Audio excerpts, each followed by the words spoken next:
Staying alive. And my love, I can see. He's the last man standing, the final keeper of a flame that once lit up the entire world. For over 4 decades, the Bee Gees weren't just a band. They were a global phenomenon, a brotherhood of harmony that defined multiple eras of music. They wrote over 1,000 songs, sold hundreds of millions of records, and crafted a sound so iconic it could only have been born from the voices of brothers. Today, at 78 years old, Sir Barry Gibb is the sole surviving member of that legendary trio. He lives a quiet life in Miami, far from the disco balls and stadium tours, surrounded by the echoes of a legacy almost too vast to comprehend. He has performed their countless hits for decades, standing on stages where his brothers once stood beside him. But there is one song Barry Gibb can now barely bring himself to sing. It's not one of their upbeat disco anthems that makes you want to dance. It's not a fiery rock track or a psychedelic 60s tune. It's a ballad, a song that, on the surface, speaks of a universal heartbreak, but has, over time, become a devastatingly personal anthem for Barry. It's a melody that has become a heartbreaking reminder of everything and everyone he's lost. This is the story of the one song that still breaks Barry Gibb, and the profound, layered tragedy that gives it its unbearable power. To understand the weight of this one song, you have to understand the man left to sing it.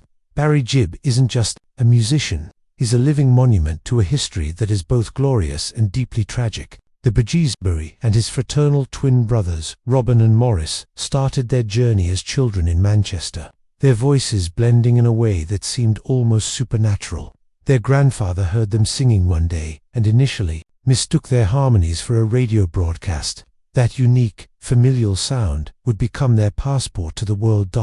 From their early days in Australia, to their breakthrough in swinging 60s London, and finally, to their reign as the undisputed kings of the disco era, their success was relentless. They were prolific, writing hits not just for themselves but for legends like Barbra Streisand, Diana Ross, and Kenny Rogers. At their peak in 1978, songs written by the Gibb brothers occupied 5 of the top 10 spots on the US Billboard Hot 100 charts simultaneously, a staggering achievement. The soundtrack to Saturday Night Fever became one of the best-selling albums in history, cementing their place in the cultural lexicon forever. But with the dizzying heights of fame came the crushing lows of personal loss. It's a story that has unfolded in slow, agonizing chapters over Barry's life. He is the eldest brother, the one who, by the natural order of things, perhaps felt he should have gone first. Instead, he has had to watch, one by one, as his younger brothers left him. Now, he carries the weight of their shared history alone. In interviews, his voice is often soft, haunted by a quiet sorrow. He speaks of his brothers in the present tense, feeling their presence on stage with him, a ghostly choir that only he can hear. He has admitted to a profound sense of survivor's guilt, a feeling that has shaped the final act of his life. It is this immense, cumulative grief that provides the devastating context for the one song that now undoes him. He has said, "I'd rather have them back here and no hits at all." It is a statement that reframes their entire legacy.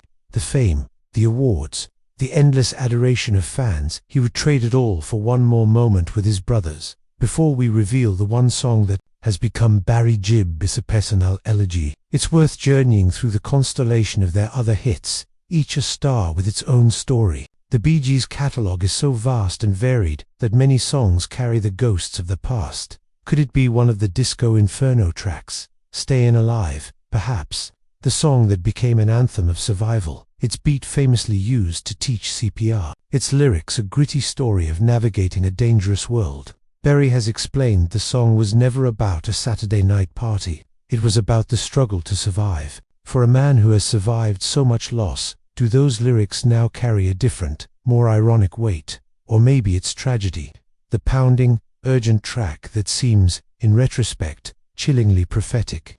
They wrote it on the same afternoon as Too Much Heaven, a moment of pure, explosive creativity. The song itself isn't about death, but about the agonizing pain of lost love. Yet, how could Barry sing the line, "Tragedy," when the feeling's gone and you can't go on, without thinking of the brotherhood that is now gone? What about their earlier work, like To Love Somebody? That song has its own deep, emotional roots. Barry and Robin wrote it hoping the legendary Otis Redding would record it, but Redding died in a plane crash before he ever got the chance. From its very inception, the song was tied to premature loss. In a 2017 interview, Barry named it the one song he would choose above all others for its clear, emotional message. When he sings it now, is he thinking of Otis, or do the lyrics take on a new, desperate meaning? You don't know what it's like, baby, you don't know what it's like to love somebody, the way I love you. Then there's Words, a simple, profound ballad about the failure of language to capture deep feeling. This theme is painfully relevant to Barry's story. In one of his most heart-wrenching interviews, he expressed his deepest regret that every brother he lost died during a time when they were not on good terms. He has to live with that unresolved conflict. So when he sings, it's only words, and words are all I have to take your heart away. Is he thinking of the words he did say, and more painfully, the words he didn't? Each of these songs is a candidate, layered with memory and loss. But there was another song, a song whose title has become the defining question of his life. The magic of the Bee Gees was never just one voice. It wasn't Barry's iconic falsetto, or Robin's clear, emotive vibrato, or Morris's foundational harmonies alone. The magic was the alchemy of all three. It was an instrument no one else could create. They built their entire identity on their voices, melting into one. Barry has described their creative process as almost telepathic. He would have an idea, Robin would find a capture melody, and Morris would instinctively know the exact third note to complete that signature chord. It was a secret language built on a lifetime of shared experience. Nobody really ever knew what the three of us felt, Barry recalled. Only the three of us knew. It was such a unifying thing. The three of us became like one person. This is what makes Barry's position today so profoundly lonely. When he steps on stage now, he is not just missing his brothers. He is missing a fundamental part of his own musical instrument. The harmony is incomplete. The ghost of that perfect three-part sound hangs in the air. Even when they were on top of the world, fame created conflict, particularly between him and Robin. But the music was always the sanctuary where those conflicts melted away. Now, that sanctuary is empty. It is this specific loss, the loss of that sound, that is the key to the song that breaks him. The story of Barry. Gibb's immense grief doesn't begin with the loss of a Bee Gee. It begins with the brother who was never officially in the band but was a Gibb in blood, spirit, and talent. Andy Gibb was the baby brother, the charismatic teen idol who became a solo superstar in his own right, guided by Barry's songwriting. But fame came with a dark side. Andy struggled with addiction, a battle that was deeply painful for the family, especially for Barry, who felt a paternal responsibility. He tried to intervene, even practicing tough love, hoping to shock Andy into getting help. He has said, "I always wonder if I could have done more." On March 10, 1988, just 5 days after his 30th birthday, Andy Gibb died from myocarditis, an inflammation of the heart muscle, a condition tragically exacerbated by years of cocaine abuse. The loss was, in Barry's words, crippling emotionally. For all of us, it was the family's first devastating blow, and it changed them forever. The death of Andy Gibb was the first deep, permanent crack in the foundation, introducing the specter of survivor's guilt that would compound with the losses to come. The story of the Gibb brothers is one of incredible highs and devastating lows. Their music has been the soundtrack to millions of lives. Before we continue, if the Bee Gees' music has ever touched your heart, consider subscribing for more untold stories behind the songs that define us. And we'd love to hear from you in the comments. What is your most cherished Bee Gees memory or song? Your stories help keep their legacy alive. For years after Andy's death, the three Bee Gees continued, carrying their private grief, but the unity was fragile. In 2003, the foundation shattered. Morris Gibb, Robin's fraternal twin, was in many ways the heart of the group, the quiet one, the multi-instrumentalist, the steadying presence. His death was shockingly sudden. Admitted to the hospital for a twisted intestine, he died just 2 days later from complications at only 53. The speed of it was incomprehensible. It was so quick, Barry said, the disbelief still in his voice years later. At the time, the brothers were again not on the best of terms, and the suddenness meant there was no time for reconciliation. The Bee Gees as a trio were over. For the next 9 years, Barry and Robin's relationship remained complex. They worked together, but the friendship was fractured. Then, cancer came for Robin. His decline was slow and public, the opposite of Maurice's sudden departure. Barry had to watch his brother fade away. Robin passed away in May 2012 at the age of 62, and then there was one. Barry was now the sole keeper of the legacy, the last man standing. The weight of it was immense. In a raw, emotional interview, he confessed, "My greatest regret is that every brother I've lost was in a moment when we were not getting on, and so I have to live with that." This single, devastating fact is the source of so much of his pain. It's not just grief, it's grief compounded by regret. It's the haunting knowledge that the final chapters with each of his brothers were left unresolved. The song that still breaks Barry Gibb is "How Can You Mend a Broken Heart?" Released in 1971, it was the Bee Gees' first ever #1 hit in the United States. Ironically, it was born out of reconciliation. In 1969, Robin had quit the band, feeling overshadowed by Barry. The split was acrimonious. After nearly 18 months of public feuding, the brothers found their way back to each other. One afternoon, they wrote, "How Can You Mend a Broken Heart?" It was, as Barry stated, a link to us coming back together. The song was ostensibly about romantic loss, but for them, it was a reflection of their own mended relationship. The lyrics, sung with aching sincerity, captured the sorrow of their time apart. I can think of younger days when living for my life was everything a man could want to do. I could never see tomorrow, but I was never told about the sorrow. For Barry, the younger days are no longer just nostalgic. They are a lost world, where his brothers were alive, and the future seemed infinite. The sorrow was the unimaginable pain of outliving them all. And then comes the chorus, a question that is transformed from a rhetorical lament into a literal, unansuerable player. How can you mend a broken heart? How can you stop the rain from falling down? How can you stop the sun from shining?